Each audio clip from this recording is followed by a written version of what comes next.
menurutku sendiri anak SMK, walaupun kamu anak SMK, itu tidak menutup kemungkinan kamu buat masuk kuliah. Apalagi teman-temanku anak SMK yang di angkatanku itu, dia bukan di kafe, tapi jurusannya tuh kayak mesin, teknik elektro. Mereka lolos jalur SNBP di UNESA, jalur itu. Terus ada juga yang SNBT. Jadi menurutku itu gimana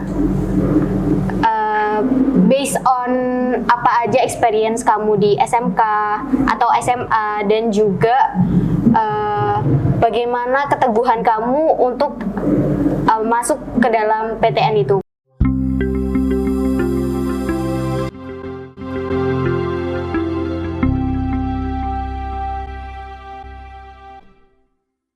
Assalamualaikum warahmatullahi wabarakatuh. Alhamdulillahirrabbilalamin. Kita kembali lagi di acara Halo Alumni ya. Halo Alumni ini sudah edisi berapa ya? Ya kita tungguin aja ini sampai edisi keberapa nanti, dan ini sekarang edisi berapa.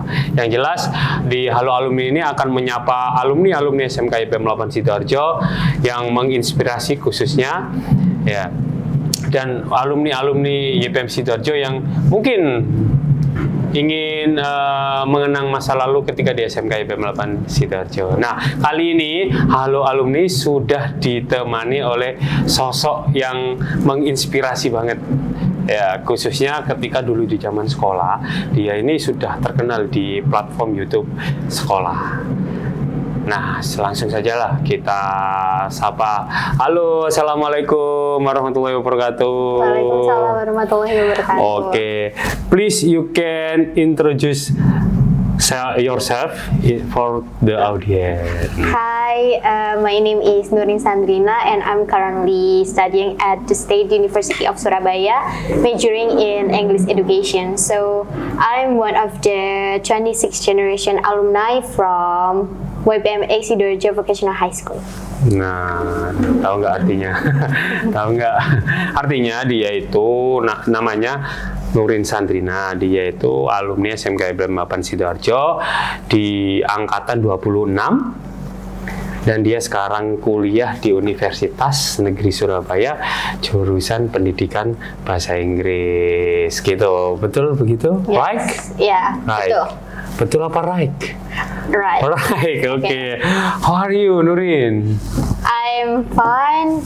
Thank you for inviting me. Oke, sudah stop sampai di situ aja. Yeah. Ini ngobrol bahasa Inggrisnya ya. Ini kalau terus-terusan bahasa Inggris nanti saya nggak enak sama Audiensnya. audiensnya. Oke, Nurin, aktivitas kamu saat ini tuh ngapain sih? Untuk saat ini saya lagi fokus kuliah. Ya, fokus kuliah. Kuliah aja. Mungkin Iya. ada freelance atau ikut organisasi, atau masih kayak dulu nggak ikut lomba-lomba public speaking, storytelling gitu? Aku nggak tahu ini count-nya as public speaking, tapi saya ikut komunitas teater di UNESA. Di UNESA. Oh, ikut komunitas teater. Iya. Ini kan kamu kan kuliahnya bahasa Inggris ya. Kayak kalau ikut komunitas teater gitu juga pakai bahasa Inggris apa pakai bahasa Indonesia? Bahasa Indonesia itu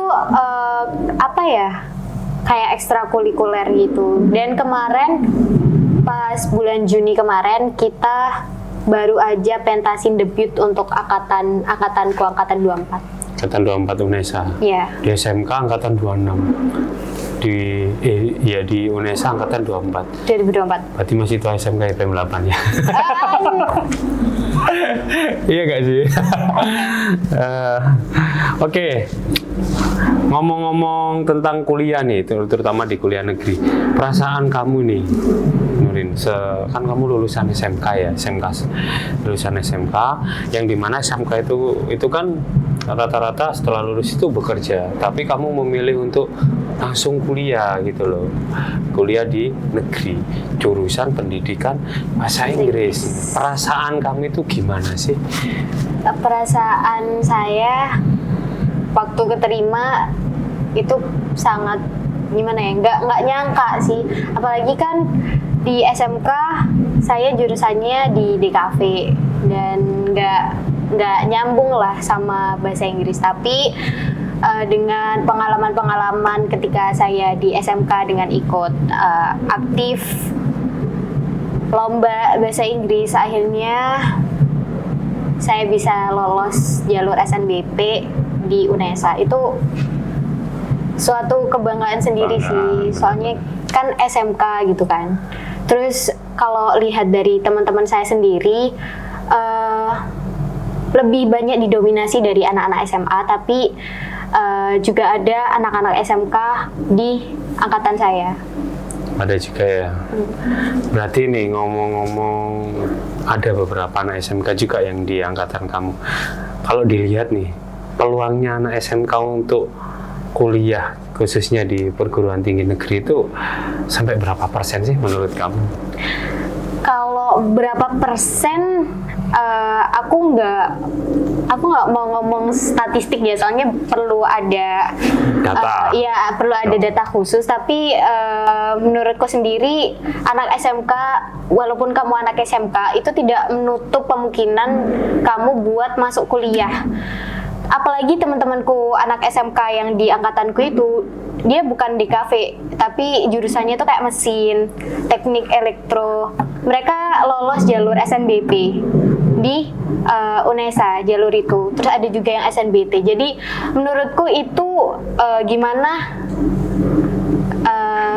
based on apa aja experience kamu di SMK atau SMA, dan juga bagaimana keteguhan kamu untuk masuk ke dalam PTN itu. Menurutku itu yang jadi faktornya di situ ya. Berarti jurusan apapun, walaupun SMK juga ya, itu berpeluang banget untuk masuk di PTN ya. Betul. Nah, ini apa sih yang dipersiapkan ini khususnya anak-anak SMK ya yang ingin kuliah di PTN? Apalagi kan kalau di SMK itu 60% praktek, 40% teori. Nah, itu bagaimana? Apa yang perlu disiapkan? Karena aku lolosnya jalur SNBP, yang pertama kalian pastiin adalah nilai. Jadi nilai kalian itu harus, kalau nggak bisa stabil, harus naik, at least stabil. Terus setelah itu juga banyakin ikut lomba waktu SMK, karena waktu SMK itu banyak banget peluang yang bisa kalian dapatkan untuk mendapatkan prestasi. Nah, prestasi tersebut bisa menjadi peluang kalian untuk masuk ke dalam PTN yang kalian inginkan. Terus juga keaktifan juga dinilai sih menurutku. Keaktifan ya, dia itu berupa dedikasi bukan sih? Iya. Oke. Ngomong-ngomong prestasi, Nurin ya, ketika kamu, ini sedikit flashback ya, ketika kamu SMK dulu, ketika kamu sekolah SMK dulu, kamu kan ada prestasi juga kan, terus kamu juga ada dedikasi. Nah, ini manfaat apa sih yang kamu dapat dulu ketika di SMK IPM 8 Sidoarjo dengan prestasi kamu, dengan dedikasi kamu? Itu manfaatnya itu di kamu itu apa sih? Untuk saat ini, karena dedikasi saya sewaktu SMK itu sangat berpengaruh untuk kuliah. Jadi pengalaman-pengalaman yang kalian dapatkan saat SMP, saat SMK itu benar-benar menjadi salah satu kelebihan kalian waktu kuliah. Jadi kalau kalian ada basic di DKV, kalian nanti di kuliah itu bakal, kalau kalian mau join organisasi, kalian bisa daftar sebagai Pubdekdok seperti itu. Nah, dedikasi di sini juga manfaatnya di aku adalah yang paling kerasa tuh di public speaking. Jadi karena training, karena tugas-tugas, dan karena kemampuan yang saya pupuk mulai dari SMK itu berbuahnya di waktu kuliah. Jadi I have no problem when I'm speaking in public spaces, and also I got confident when I have to shoot like this, and yeah, I think manfaatnya itu kerasa banget sih. Kerasa banget ya. Jadi ketika ada di kuliah, kalau sudah menghadapi kamera atau lomba-lomba sudah enjoy aja berarti ya? Iya aja. Oke, terakhir nih, tips untuk adik-adik kamu yang sekarang lagi mencari ilmu di SMK IPM 8 Sidoarjo, apa sih yang harus dilakukan lah biar nanti setelah lulus kalau mau ada yang kuliah langsung kuliah sesuai dengan kampus yang diinginkan, terus nanti yang ingin langsung kerja langsung bekerja sesuai dengan perusahaan yang diinginkan. Nah, ini tipsnya apa ini untuk adik-adiknya? Tipsnya yang pertama adalah berbakti kepada guru-guru di sekolah. Itu sangat berpengaruh di karakter development kalian. Dengan kalian menghormati guru-guru, kalian juga mendapatkan ilmu dari mereka, kalian harus hormat, terus juga tertib saat di sekolah. Dan terus juga jangan pernah membatasi kalian untuk menutup diri. Jadi explore apapun yang kalian inginkan. Kalau kalian ingin join OSIS, join OSIS. Kalau kalian ingin join komunitas yang ada di SMK ini dan memang ada fasilitasnya, langsung aja join, jangan ragu, karena itu emang sangat berpengaruh itu untuk masa depan kalian. Jadi banyak-banyak cari pengalaman, terus juga banyak-banyak berdoa dan menetapkan goal apa yang kalian inginkan. Goal apa yang diinginkan. Ya, sebelum closing nih, minta tolong bolehlah ajak nih adik-adik yang ada di SMP khususnya ini untuk daftar, khususnya untuk daftar bergabung bersama SMK IPM 8 Sidoarjo. Oke. Okay. Ready? Bahasa Inggris nggak apa-apa. Oh, no problem. So, if you happen to be a junior high school student, don't ever hesitate to go to YPMX Sidoarjo Vocational High School, because YPMX Sidoarjo Vocational High School murah berkualitas. Murah berkualitas. Kalau di bahasa Inggris kan apa itu murah berkualitas? Cheap but has quality. Has quality. Oke. Thank you untuk Mbak Nurin ya atas waktunya, and thank you very much for coming this podcast Halo Alumni YPMX Vocational High School. See you next time. Wassalamualaikum warahmatullahi wabarakatuh. Waalaikumsalam warahmatullahi wabarakatuh. Bye bye. Bye. Thank you.